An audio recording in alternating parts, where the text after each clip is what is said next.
que é a vida? É o princípio da morte. O que é a morte? É o fim da vida. I always wanted to be part of a small rebellion. You're a poor substitute for Abraham Lincoln. I'll just die if I don't get this recipe.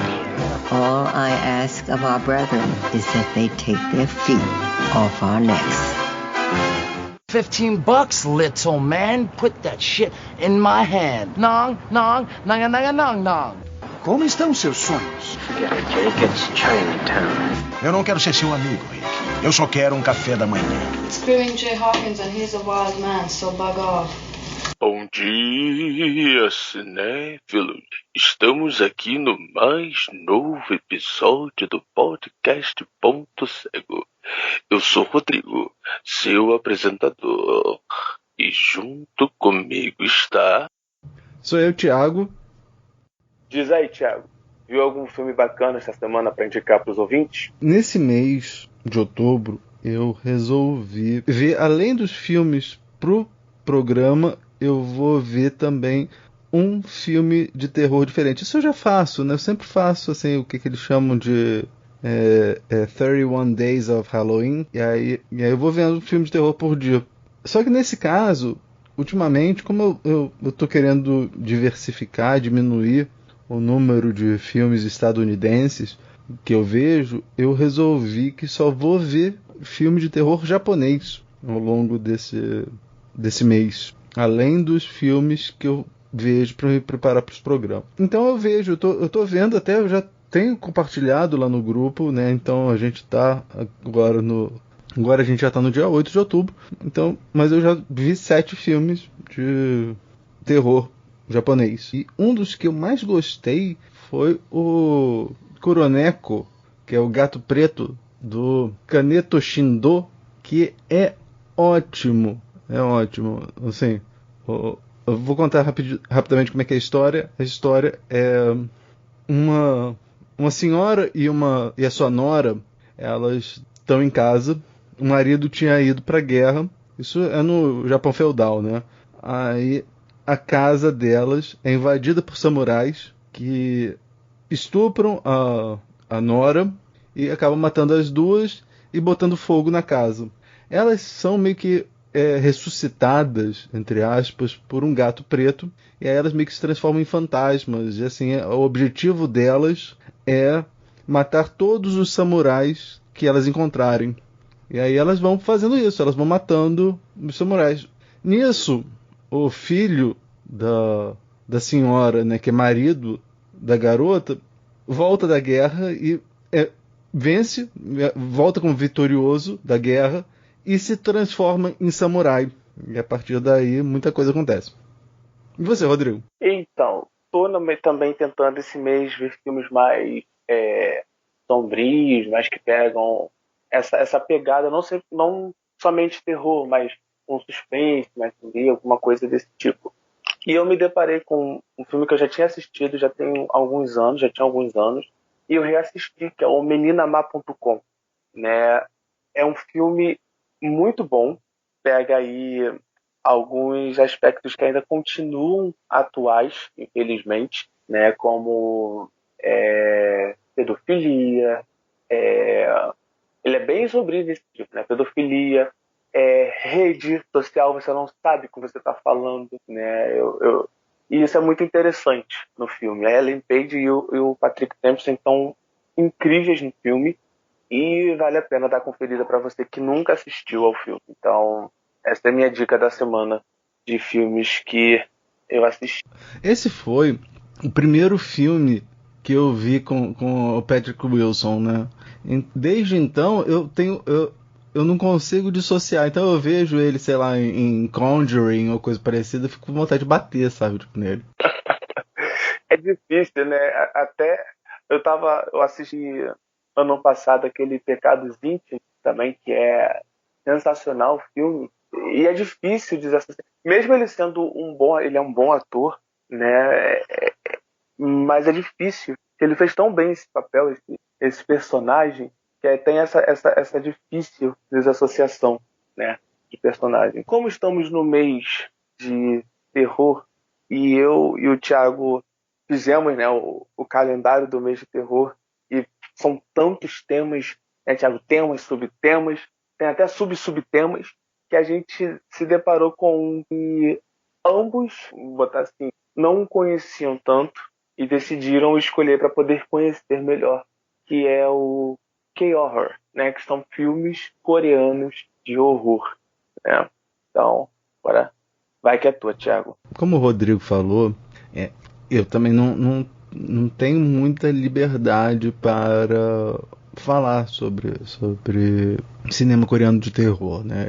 Eu fui procurar, encontrei um livro chamado Korean Horror Cinema, da Alison Pierce e do Daniel Martin, né? E aí ele me ofereceu um histórico interessante sobre como o terror evoluiu lá na Coreia. Uma coisa que eles vão falar é que a temática dos filmes coreanos, principalmente os de terror, eles se envolvem muito com uma noção do que eles chamam de Han, H-A-N, que é uma sensação de dor agonizante por algum sofrimento injusto, né?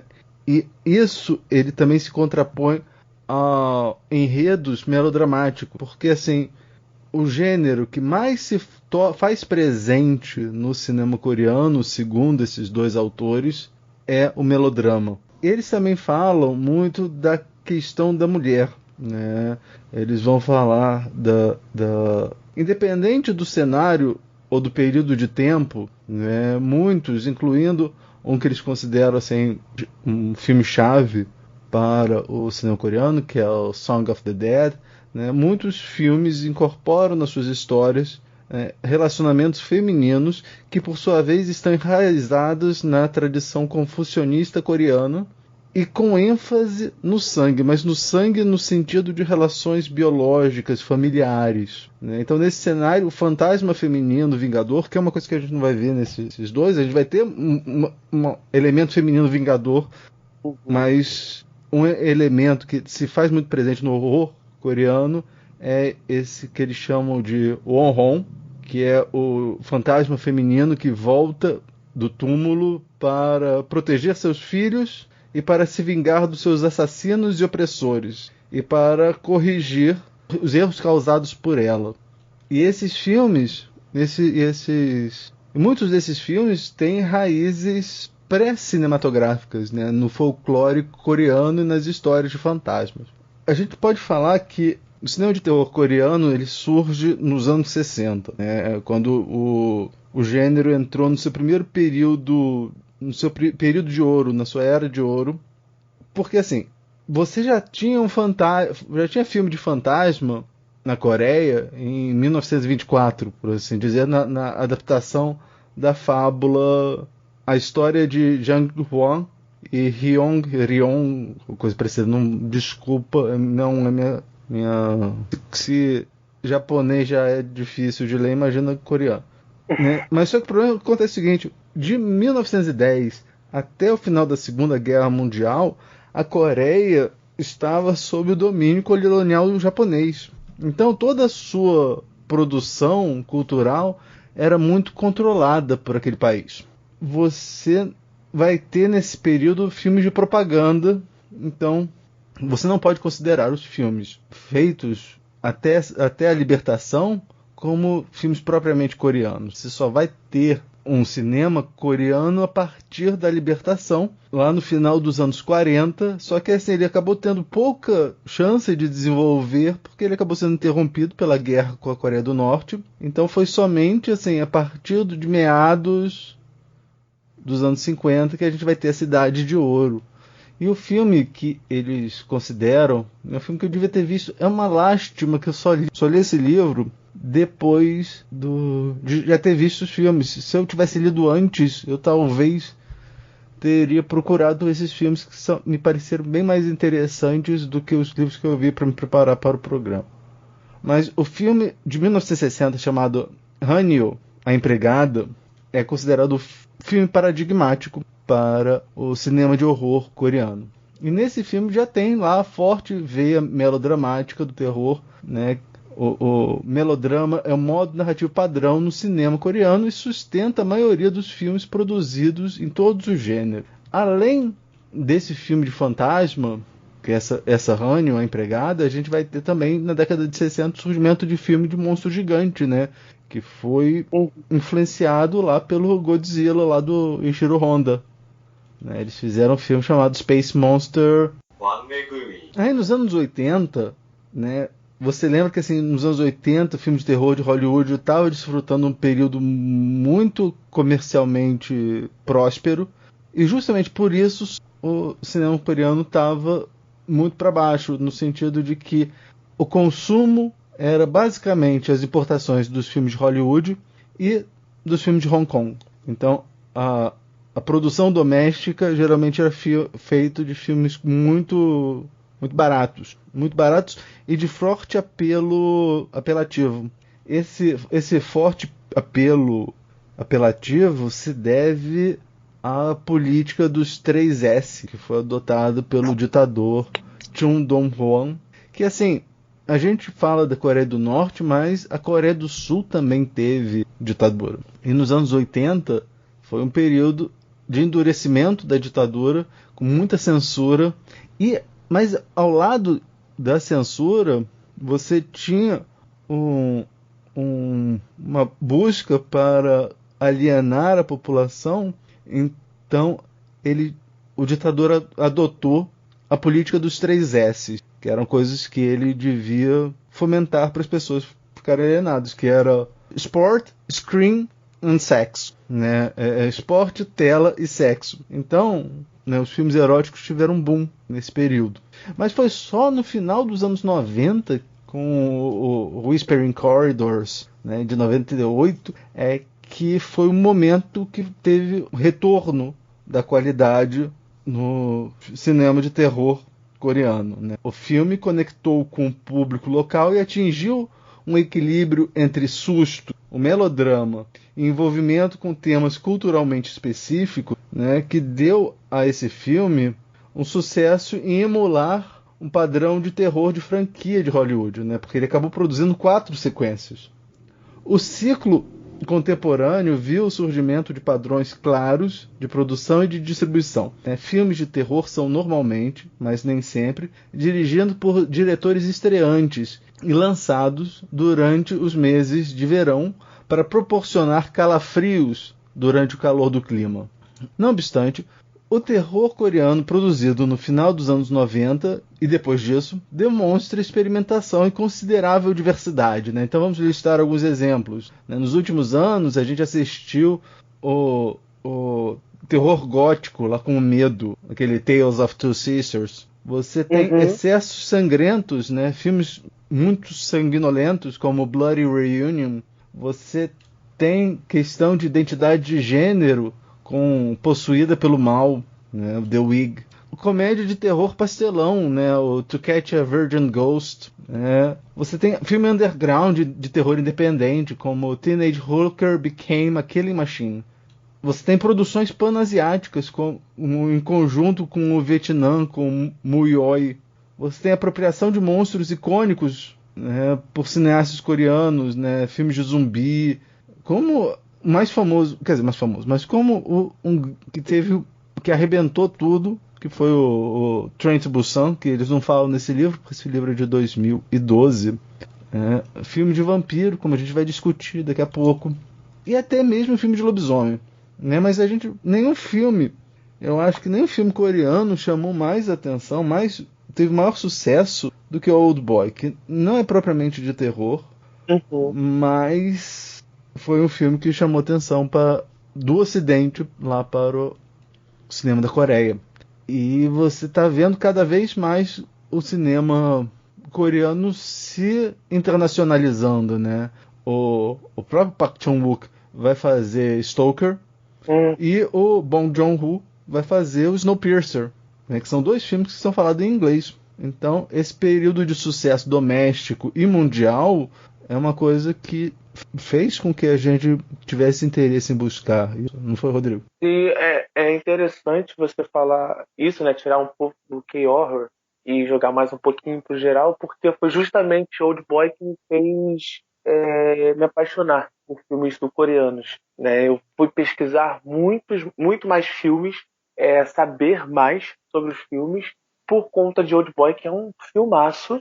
É um filme que toda vez que alguém me pede algum filme de suspense pra indicar e falar assim, eu quero um filme que exploda a minha cabeça e que eu não mate o final. Gente, é impossível para mim pensar em alguém que consiga decifrar o final desse, assim, sem assisti-lo, né? E decifrando conforme foi passando o filme. Então, vários outros vieram para mim por conta disso. O próprio Hospedeiro, o Lamento, vários outros vieram com isso. The Chaser, Caçador. Então são filmes que têm uma qualidade, têm qualidades incríveis, né, que são poucos conhecidos. E o de K-Horror, que eu conhecia poucos filmes, né, eu tinha visto 3 filmes sem ser os 2 dos que a gente vai discutir agora, que estão em qualidades também até superiores do que os hollywoodianos, porque os filmes atuais hollywoodianos, né, Thiago, não estão assim lá essas coisas, né? Jumpscare atrás de jumpscare, que você tem a musiquinha e toca no teu rosinho. É igual, eu não assisti ainda, mas o novo Chuck, que eu lembro que o Marcelo falou na aula que era previsível quando alguém ia morrer, porque aparecia a pessoa, aí a câmera ia pro Chuck, você fala, tá, na próxima cena ela vai morrer. E isso é chato, né? Eu acho que o público, ele gosta de se sentir intrigado assistindo, pelo menos eu gosto de me sentir intrigado assistindo aos filmes. E os filmes que nós escolhemos, os dois me deixaram assim. Cada um com as suas particularidades, mas os dois me deixaram assim. Intrigados com a história que estava acontecendo. Até porque eu falei, repito, Thiago pode até me achar meio louco, mas quando a gente escolhe os filmes em questão e que não tenha...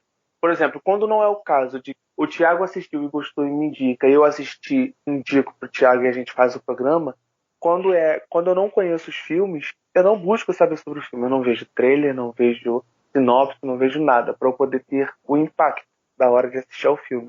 E os 2 filmes, não, tenho certeza que foram saldos positivos, mas isso aí é mais pra frente. Mas é justamente isso, é um cinema rico, é um cinema bom, é um cinema que intriga, e não à toa que está sendo adaptado, tendo vários remakes por aí, continuações, né, por conta disso, que é um bom cinema.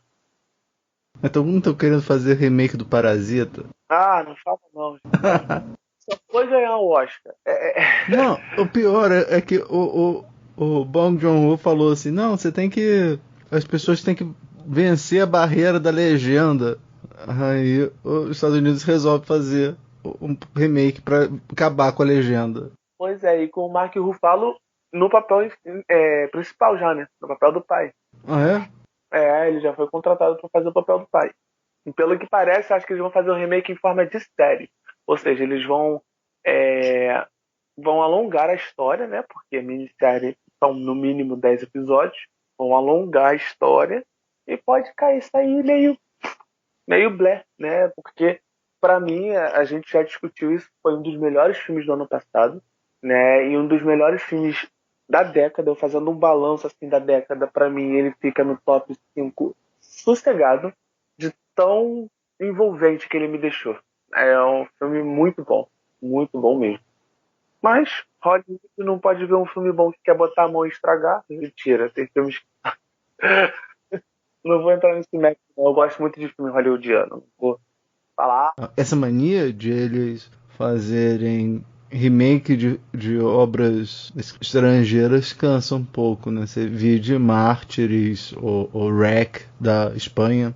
Olha, o Quarentena eu vou deixar aqui minha nota de repúdio para Quarentena. Rec é um dos meus filmes favoritos de terror. Assim, eu mostrei para pessoas que não gostaram, eu fiquei um pouco chateado, mas é um dos meus filmes favoritos de terror. Só o primeiro, né? Porque o segundo, o terceiro, o quarto eu nem tentei ver. Mas o Quarentena, senhor, por quê?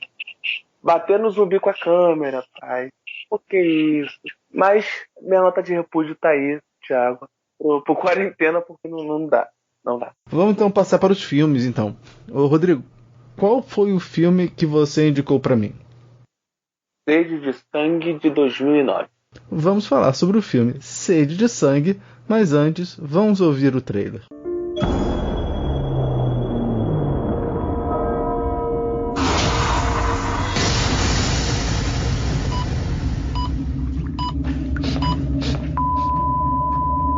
Time of death, 3:31 p.m.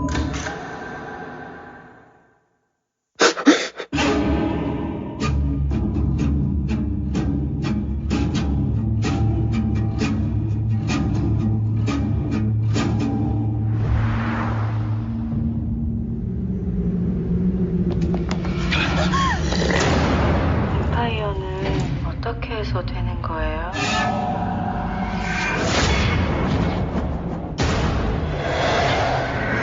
우리 둘 다 지옥 가요. O filme foi dirigido por Park Chan-wook, ou Chan-wook Park, né, com o roteiro do próprio. Né, ele foi baseado no romance Thérèse Raquin, de Émile Zola. Ele é estrelado por Kang Ho-song, Ok Bin-kim e Hee Jin-choi. Kang Ho-song, Ok Bin-kim, Hee Jin-choi. Vamos lá, a sinopse do filme. Um padre é infectado com um vírus mortal e transforma-se em um vampiro após receber uma transfusão de sangue de um desconhecido.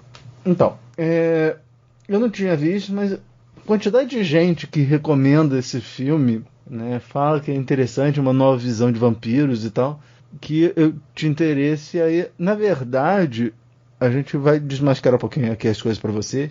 A gente não conhecia nenhum dos dois filmes que a gente indicou. Na verdade, o que foi é que eu indiquei um filme pro Rodrigo que o Rodrigo queria ver e o Rodrigo me indicou um filme que eu queria ver. Esse foi um dos casos porque a gente realmente não conhece o K-Horror tão profundamente assim para poder indicar filmes que o outro não viu. A gente, na verdade, viu praticamente os mesmos filmes, né? Assim, tipo de filme de terror coreano, eu acho que a gente não viu muita coisa, né? A gente viu o quê?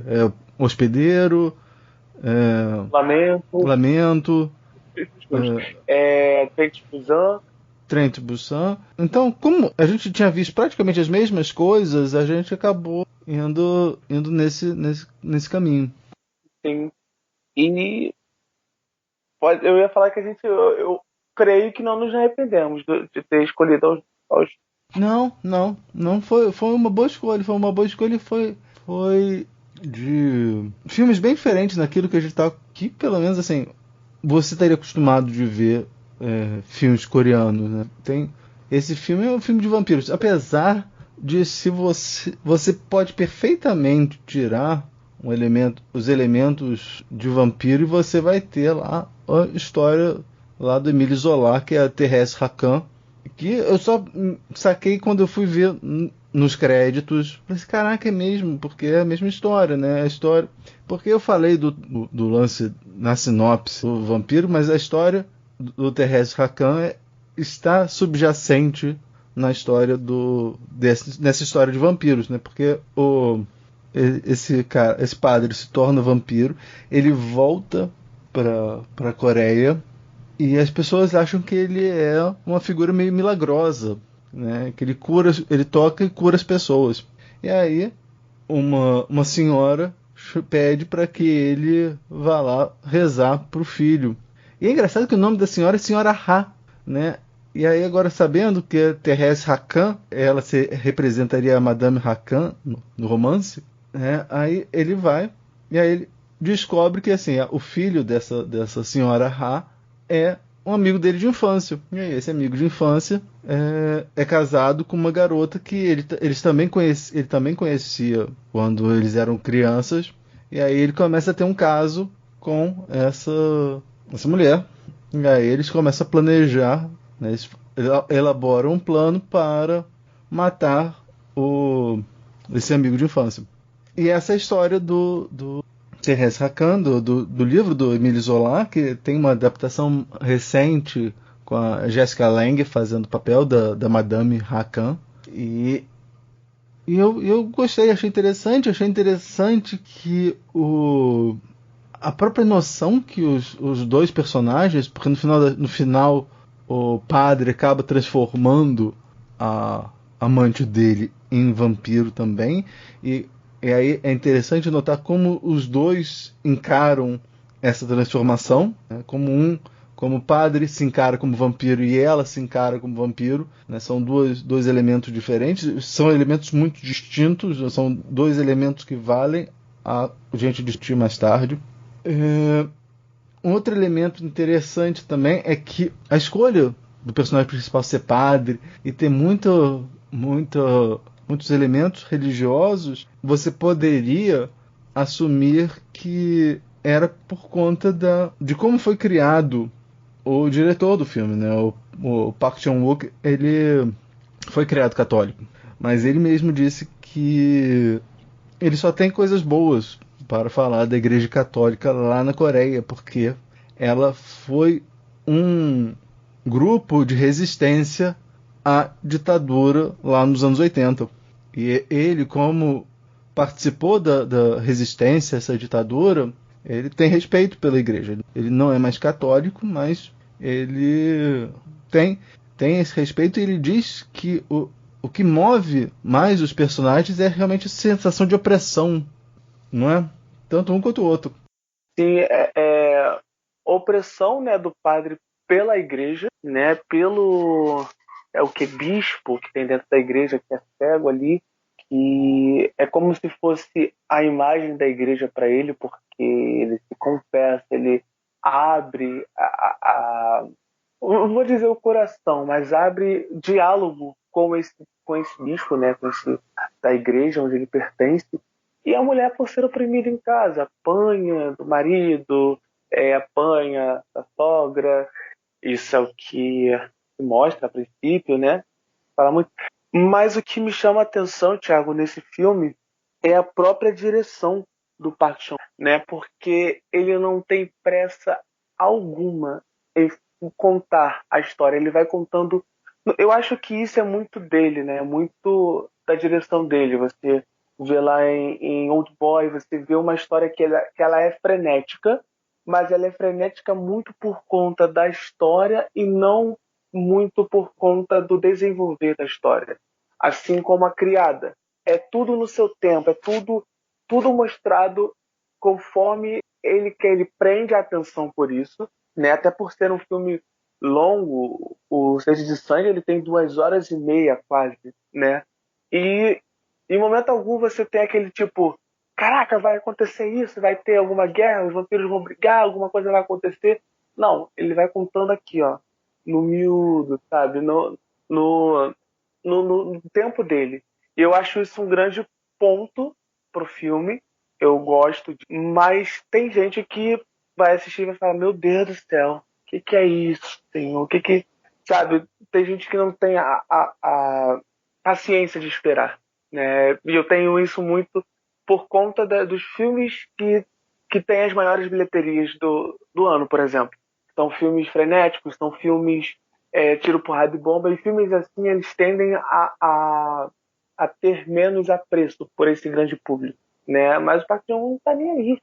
Tá nem aí, ele vai contando a história, ainda mais que ele tá aliado a dois atores que entregam muito bem pros papéis, né? Que é o Song Kang-ho, vindo aí de filmes, parcerias com Bong Joon-ho, antes de fazer o Sede de Sangue, né? Tem Memórias de um Assassino, tem o Hospedeiro, e ele nos dois filmes estavam antes, e esse ele tá incrível, né? Se eu não visse antes algum pôster, alguma coisa, eu ia demorar a reconhecer ele no filme.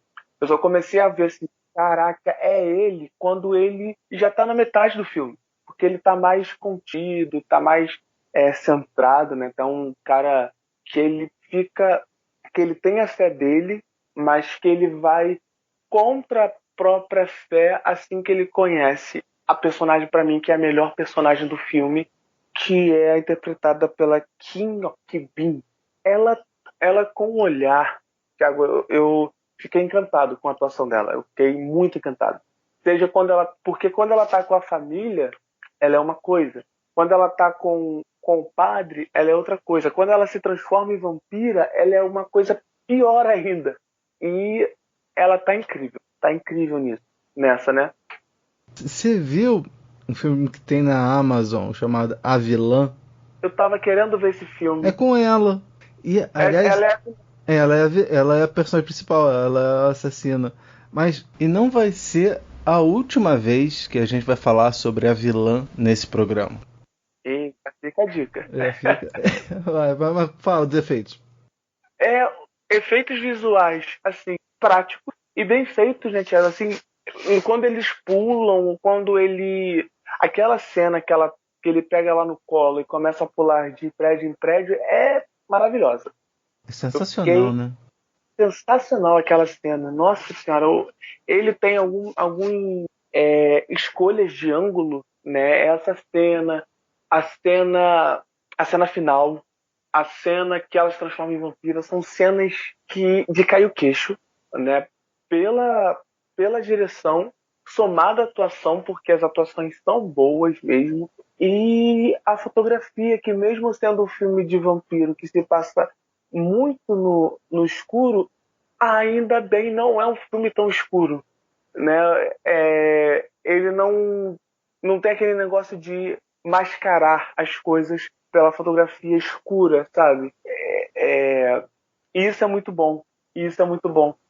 Dá pra ver as coisas acontecendo, sabe? É um bom contraponto isso que você falou, porque assim, você lembra que a casa onde se passa a história, né, que é a casa onde está, né, a madame junto com o filho e a esposa, ela é toda bagunçada, bem escura, mas no momento em que ela se transforma em vampiro, ela resolve pintar todas as paredes de branco e botar uma luz fluorescente bem forte. Sim. E clareia mais, né? Era pra ser tipo clichê. Se transformou em vampiro, quero mais escuro. Porra nenhuma. Ela vai totalmente contra isso, né? E tocando no que você falou antes, tem aí dois tipos de vampiros, né? Eu acho transfusão de sangue para se tornar vampiro, eu achei sensacional. Achei sensacional não ter aqueles dentes, os caninos, porque eles foi por transfusão de sangue, ou seja, não é uma coisa mitológica, sabe? Não é uma coisa que vai nascer aquelas presas gigantes. Não, é por conta do sangue que recebeu e vai se transformar aí. Vai ter um super reflexo naquela cena onde ele escuta tudo que está à volta, né? Até o ácaro comendo a pele, comendo a poeira na pele dele. Uma pele que ele precisa de sangue para poder não ter bolhas, aquelas bolhas sinistras, né? Até poder fazer como se fosse uma doença mesmo, sanguínea, né? Que a pele começa a ficar porosa, sabe? Eu achei bem, bem legal isso. E não nascer presa. E voltando no assunto dos dois vampiros, me lembrou muito o Vampiro Padre, os vampiros de Amantes Eternos. Sim. Me lembrou bastante, né? Até que veio depois Amantes Eternos, que é 2012? 2013. Não, 2013, né? Uhum. Me lembrou bastante, né? Porque ele tem ali o paciente que doa sangue para ele eterno, praticamente. O homem que ficou em coma, né? Ele vai lá, enche a garrafinha dele, não pega sangue diretamente da jugular, alguma coisa ali. Tem o bispo, e eu vi muito ali, Thiago, o poder que a igreja quer ter, o poder sobre as coisas, né? Nesse bispo. Ele quer se transformar de qualquer jeito. Falei, pô, esse cara tá dando sangue para ele assim à toa? Não é possível. Alguma coisa dele tá querendo. E tava, né? Eu vi muito isso nesse bispo. E como o autocontrole, né? Ele tem um autocontrole muito grande, né? Nessa possibilidade de atacar alguém que esteja ali, porque tem alguém ao lado dele que não sugar o sangue daquela pessoa. Não, ele não vai fazer aquilo. Já ela não. Ela tá feroz, sabe? É uma coisa... Ela é super, vamos dizer assim. E é um contraponto bem interessante. É um momento que tem uma pegada mais veloz no filme, mesmo mostrando conforme o Park Chan-wook quer mostrar o filme, mas tem uma pegada, uma virada na trama, né? Uhum. Quando ela se transforma em vampira. Você falou do Amantes Eternos, aí tava lembrando que o El Goro, eu já botei alguns episódios dele, já compartilhei alguns episódios dele lá na página. O El Goro, do Talk Without Rhythm, ele vai apresentar o episódio sobre o Sede de Sangue e vai colocar junto exatamente o Amantes Eternos. Então, se você gostou desses dois filmes, o El Goro tem coisas muito interessantes para falar sobre eles. Mas antes, escute o nosso programa. Escute o nosso programa e escute lá o programa que a gente fez lá com o Matheus sobre Jim Jarmusch, que a gente fala também sobre Amantes Eternos. Sim, com certeza. Eu já estou satisfeito. Você quer... Também tô. Então vai lá. Vamos lá. Vamos passar para o próximo. Qual foi o filme que você escolheu para mim, Thiago? Bedeviled, de 2010. Vamos conversar sobre Bedeviled logo depois de ouvirmos o trailer.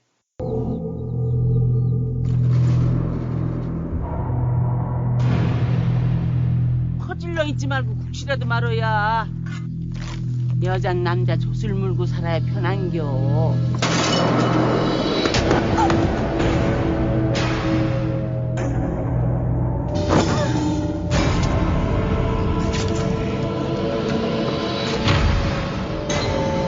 나하고 연희 서울에 데려가면 안 되겠냐? 왜 그래?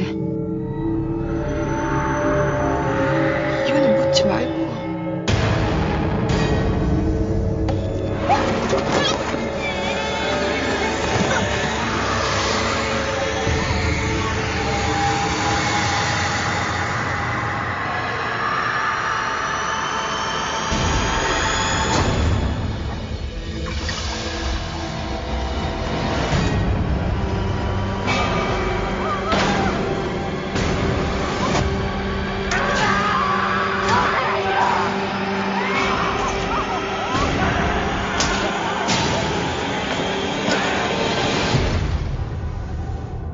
Bedeviled foi dirigido por Seo Sung-jang, com o roteiro de Kwon Jong-choi, atuou no filme Yang Hye-so, Jong Hong-ji e Min Ho-won. Yang Hae-seo, Song Won-ji, Min Ho-hwan. Após testemunhar uma tentativa de homicídio, Ha-won se sente ameaçada e decide sair de Seul, se refugiando numa pequena ilha que conhecera com os avós na infância. Mas nada na ilha será como antes e ela terá que enfrentar uma realidade assustadora.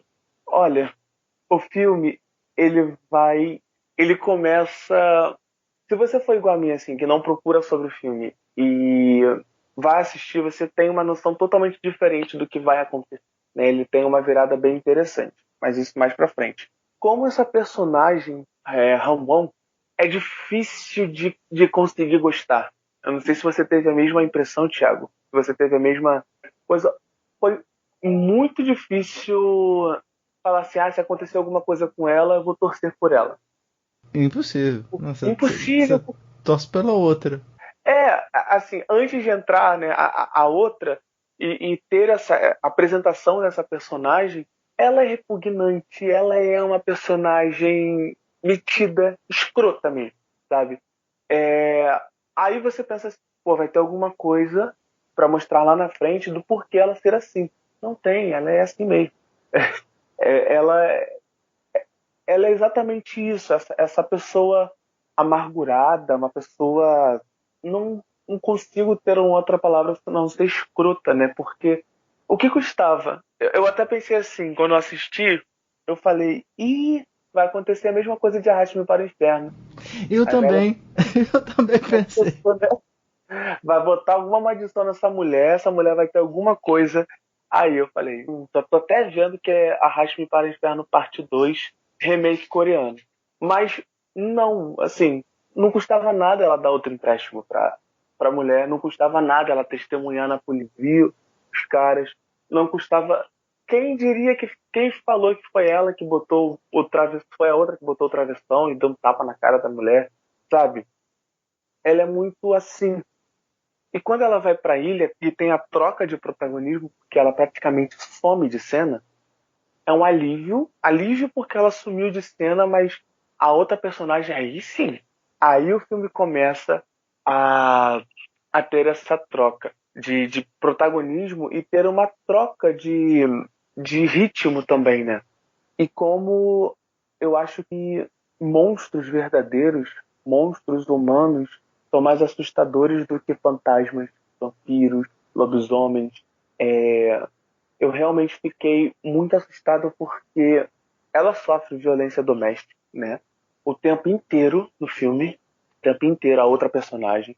E é acobertada a violência dela pelas moradoras da ilha, né? E isso me assustou muito, porque quantas mulheres, quantas no mundo inteiro isso não acontece, né? A mulher está sofrendo violência doméstica, vai contar para alguma amiga que tem amizade em comum com o marido, e a mulher vai e conta para o marido, olha, está acontecendo isso, isso e isso, ela me contou isso, isso e isso. E como é real, como esse monstro que pode estar ao nosso lado é real, né? Eu acho que esse horror movie, esse K-horror, né, foi bem... Depois dessa virada dessa protagonista, ficou muito assustador para mim, porque toda vez que ela aparecia, putz, ela vai apanhar. E eu não sei como é que foi tão bem filmado, né? Porque para mim foi um filme bem filmado, porque parecia que ela tava levando chute na cabeça mesmo, sabe? Toda vez que o cara chutava a cabeça dela, meu Deus do céu, o que é isso? É assustador. E quando as duas estão em cena, como as duas aparecem, tem um contraste. Primeiramente, na pele, a protagonista da ilha tá sempre suja, sempre mais amarela, uma cor mais que pegou muito sol, que trabalha muito, e a outra é totalmente branquinha, limpinha, né? Tem um contraste de imagem quando as duas aparecem uma ao lado da outra, e como elas estão sempre divididas por alguma coisa. Tem a cena onde elas estão na casa, que uma tá em cima e a outra tá embaixo, ou elas estão divididas, assim como o Bong Joon-ho fez em Parasita, quando eles estão sempre divididos por alguma coisa. Eu não sei se foi intenção do diretor, mas pareceu muito, porque era uma linha visível. De um lado estava a que sofre na ilha, e do outro lado estava a que veio de Seul, a riquinha, digamos assim, que ela não é rica, mas mostra uma coisa, até o jeito dela de falar é diferente, delas de falar são diferentes, né? Então isso chamou bastante atenção, né, no filme, mas chamou bastante atenção no filme. Ai, Jesus, a parte da filha com o pai, nossa, mãe. Pesadíssimo, pesadíssimo. Pesadíssimo, né? É pesado porque a filha se maquiando, colocando batom, colocando esmalte para poder ficar mais bonita pro pai, porque ela quer ser amada pelo pai também. E um pequeno spoiler, você saber que foi o pai que deu aquilo para ela, é de se assustar, né? E é uma coisa, tipo, não é o pai dela, é o padrasto dela, ou é o pai, não sabe, a gente não sabe, não tem, não deixa especificado no filme, pelo menos para mim não apareceu, até pelo diálogo da mãe, né? Não, e mais pelo diálogo da mãe como flashback. Aquele flashback mostra que ela já vinha sendo abusada porque a sogra dela... É engraçado que nesses dois filmes tem sogras bem complicadas, bem difíceis de lidar, né? Nesses dois filmes. E a sogra dela fala pra Hae-won que o meu filho não é pai da criança porque ela foi estuprada. Tá, mas ela foi estuprada pelo pai. Ela já vinha sendo estuprada pelo marido, pelo irmão do marido, por mais duas outras pessoas. Isso mostra lá naquela cena do flashback desde quando elas eram crianças. Da idade da filha. Exatamente. E esse filme não tem como comentar sobre ele sem dar spoiler, né? Então, alerta de spoiler, né, Thiago? Porque você vê que a Hae-won, ela é covarde desde esse momento. Você vê que ela é covarde em vários filmes onde ela aparece. No flashback e na cena onde a filha dela, a filha da Kim Bok-dam morre, ela se finge de cega. Ela finge que não é com ela finge que aquilo não aconteceu. E você fica, what the fuck? Qual é o seu problema, mulher? Pelo amor de Deus, sabe? o que você tá fazendo? Não tá vendo o desespero dessa mulher, dessa mãe que cuida da filha? Olha, a cena que ela tá comendo do lado de fora e o marido tá transando com uma prostituta na sala dela e ela tá escutando tudo comendo, também é forte, também causa um impacto. Porque ela não tem sentimentos com o marido, ela é estuprada pelo cunhado, ela é violentada moralmente pela sogra e pelas outras moradoras da ilha. E você fica, cara, quando tudo começa a acontecer, né, é uma coisa, é muito estranho você torcer pela morte de personagens, mas você torce por ela. Que é difícil nada, torcer pra ela, queria que fosse mais gráfico. Exatamente. Não, eu acho que foi comedido demais. Pois é, que você tá torcendo por alguém morrer, porque você tá vendo que ela precisa se vingar, ela precisa, e ela vai fazendo ali as mortes, né? Ela vai matando as mulheres. Quando ela chega, olha, por que ela tá colhendo tanta batata no sol, gente? O que ela tá fazendo com aquelas batatas? Quando ela pega aquela foice, né, pra poder se vingar, finalmente você dá vontade de dar um pulo e falar, finalmente ela vai agir, porque o filme vai te induzindo a isso, a você torcer por ela, né? Porque ela sofre muito durante o filme, porque ela é aquela pessoa, ela recebe amiga solar, né? Ela recebe amiga de uma forma solar. Nossa, você tá aqui, mas você sabe o porquê que ela recebe amiga daquela forma solar no final do filme, né? Você, tipo, cara, e quando ela abre e tem aquela revelação das cartas, você fala, ô, sua escrota, por que você não abriu isso? Por que você não viu isso antes? Por que você não a ajudou quando você podia, sabe? Eu tava pedindo ajuda pra ela um tempão. Inteiro, pedindo ajuda, socorro. A única que pode ajudar, você que pode me... Mas ela não ajudou nem ela quando era criança. Quando elas eram adolescentes, ela não ajudou. E ela não sabe, né? Pra ela tinha fugido. Ela saiu correndo, mas ela viu tudo acontecendo ali. E isso torna essa outra protagonista de Seul ainda mais odiosa. Quando elas não se encaram novamente em Seul e você torce para que ela consiga, a vontade você vai conseguir, cara, não sabe? Porque é eu tinha um termo para isso que é vitória pessoal. Acho que é um termo quando você se envolve muito, você quer que aquilo aconteça para poder você ter uma vitória, para você ter um sentimento de conquista, né? Tive várias vezes esse momento de conquista durante o filme, ainda mais no terço final, né, onde ela começa a executar a vingança. E, engraçado, eu queria que executasse ainda mais com a sogra. Sim. Do que com o cara. O cara também, muito também, mas não, com a sogra.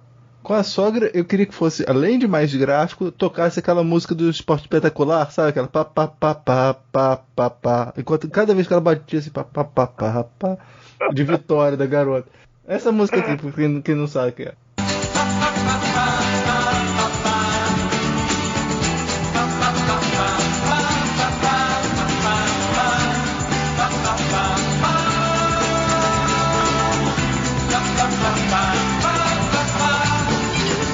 Mas é um filme que, diferente do outro, ele também tem um ritmo meio lento, até mostrar realmente a história do filme, né? Porque você acha que vai acompanhar uma protagonista, mas na verdade a protagonista é outra. E quando tem essa mudança de protagonismo, o filme fica mais interessante, né? O filme fica mais... Você consegue entender o porquê do início, o porquê de ter apresentado aquela personagem. Você consegue ver o porquê e se envolve com a trama. Cara, porque se você não se envolver com a trama, você tem algum tipo de probleminha. Mentira, tô brincando, mas ele te envolve bem. A direção, as atuações são boas também, né? Então, é um filme que valeu muito a pena assistir. E que eu tava pra assistir há anos. Eu acho que vamos ver no momento certo pra gente ver. A gente já falou sobre isso aqui no podcast, né? sou jardineiro fiel que o sai. 15 anos. Mas falei muito, Thiago, não deixei você falar, Jesus. Não, isso mesmo que você falou, eu acho que o grande problema, o assunto que ele quer falar nesse filme, além da questão da opressão a quem sofre, tá? Não apenas pelo marido, pela sogra, mas como todos os habitantes da ilha, à exceção do velhinho senil, pode estar querendo, comunica-se muito bem com a personagem do filme anterior, né? E um outro elemento que isso destoa do filme anterior é a questão da passividade, né? A personagem, a Hae-won, ela é muito passiva, é muito assim, tipo, não é problema meu, não vou me meter. Cara, quantas vezes isso já acontece com a gente, né? A gente vê alguém passando por uma injustiça, a gente fala assim, isso não é meu problema, não vou me meter. Vocês que são brancos que se entendam, já ouvi muito disso também, né? Que muitas vezes acontece isso, né? O pessoal não quer se meter, não quer se dar o trabalho, vê uma injustiça acontecendo, mas não quer se manifestar, e aí essa passividade acaba gerando consequências irremediáveis. Eu acho que foi isso que aconteceu, e é isso que deu uma sacudida na Hae-won a ponto de que no final ela vai e se confronta com os caras que tinham batido lá na mulher logo no começo do filme, né? Que ela era testemunha, ela foi testemunha de um ato de agressão, mas ela estava com medo de identificar os agressores, e também estava nesse sentido de que não é problema meu. E aí no final do filme, quando ela vê que essa postura de não é problema meu, né, vocês que se virem, gerou tudo aquilo que acontece, que acabou com a população da ilha, de uma ilha inteira. Não que seja muito, mas assim, acabou com a população da ilha inteira.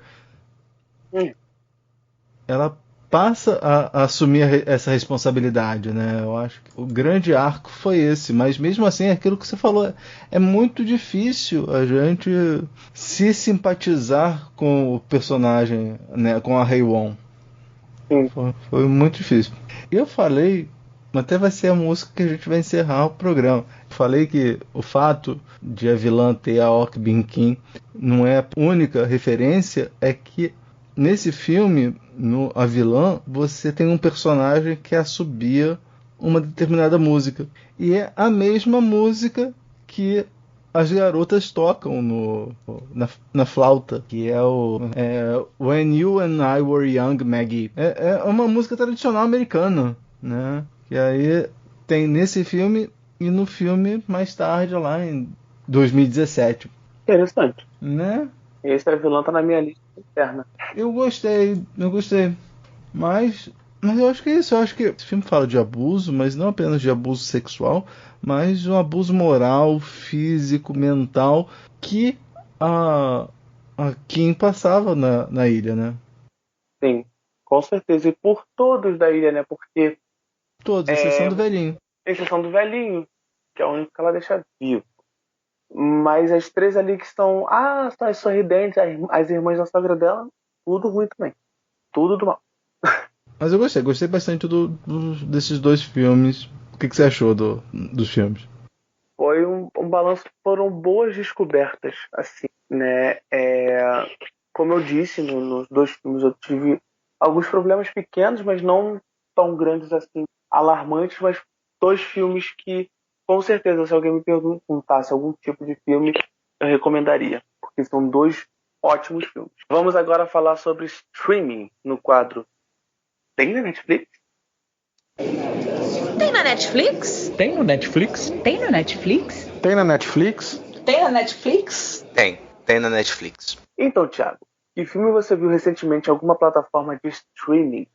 Então, eu vou falar que no episódio passado a gente comentou, quando eu estava falando sobre o Irreversível, a gente, não lembro, eu acho que fui eu e o Matheus, a gente lembrou lá do aniversário macabro do Wes Craven, E o Lean Santos, ele comentou lá na página, dizendo que esse filme do Wes Craven foi inspirado no filme do Bergman, né, A Fonte da Donzela.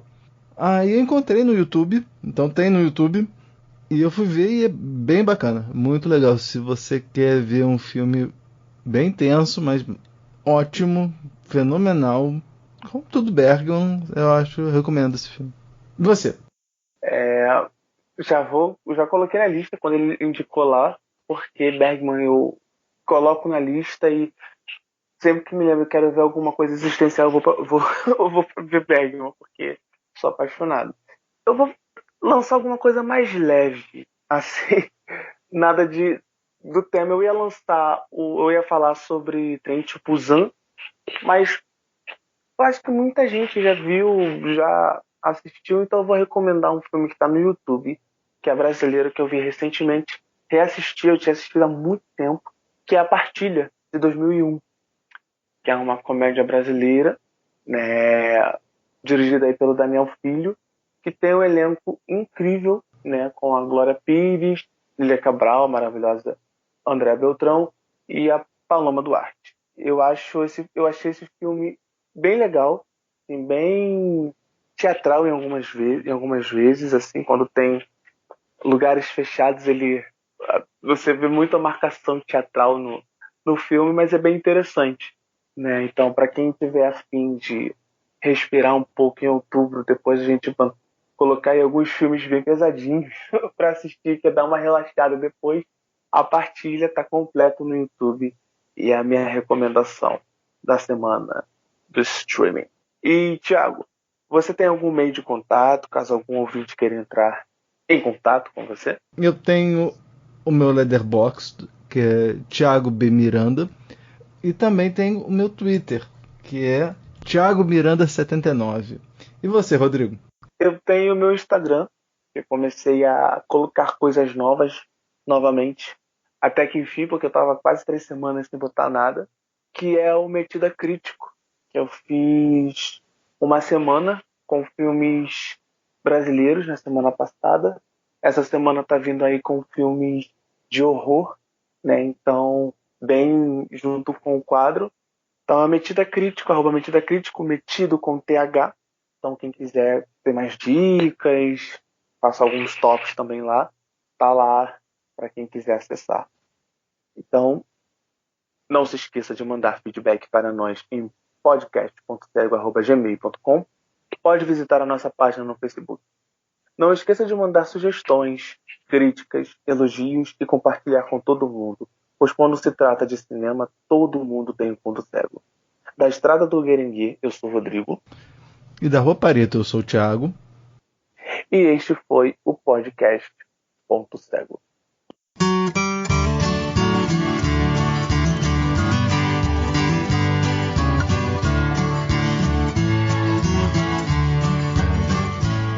I wandered today to the hill, Maggie, to watch the scene below. The creek and the creaking old mill, Maggie, as we used to long ago. The green grove is gone from the hill, Maggie, where first the daisy sprung. The creaking old mill is now still, Maggie, since you and I were young. 난 신앙이 없어서 지옥 안 가요.